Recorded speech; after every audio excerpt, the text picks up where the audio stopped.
প্রধানমন্ত্রীকে বলতে চাই, আপনি সিনেমা হলে যাওয়ার থেকে আপনি হসপিটাল গুলোতে যান, ওই বাচ্চাদেরকে পরিদর্শন করেন, আপনি দেখেন হসপিটাল গুলোতে কি অবস্থা। আপনি এখানে শাহরুখ খান হইতে আসেন নাই, আপনি দেশের প্রধানমন্ত্রী, আপনি এগুলোকে অ্যাড্রেস করেন।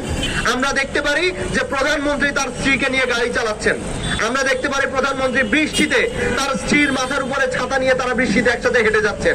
জায়মা রহমান পায়ে হেঁটে অমুক জায়গায় গেলেন, প্রধানমন্ত্রী পায়ে হেঁটে অমুক জায়গায় গেলেন, প্রধানমন্ত্রী হচ্ছে অমুকের বিয়ে খাইতে গেলেন, বিয়েতে দেরি হবে এই জন্য হচ্ছে তিনি আগেই বিয়ের অনুষ্ঠান থেকে চলে আসছেন।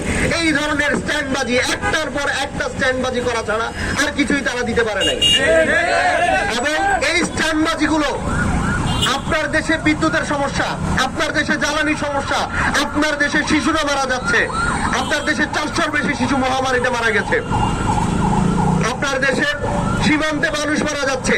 আপনি যখন এই ধরনের স্ট্যান্ডবাজি গুলা করেন, এগুলো বাংলাদেশের মানুষের সাথে নিদারুণ উপহাস করা, এগুলো অশ্লীলতা, নোংরামি। আমরা প্রধানমন্ত্রীকে অনুরোধ করতে চাই, প্রধানমন্ত্রীকে বলতে চাই, এটা কোনো সিনেমা না, এটা কোনো নাটক না। আপনি এখানে শাহরুখ খান হইতে আসেন নাই, আপনি দেশের প্রধানমন্ত্রী, আপনি এগুলোকে অ্যাড্রেস করেন।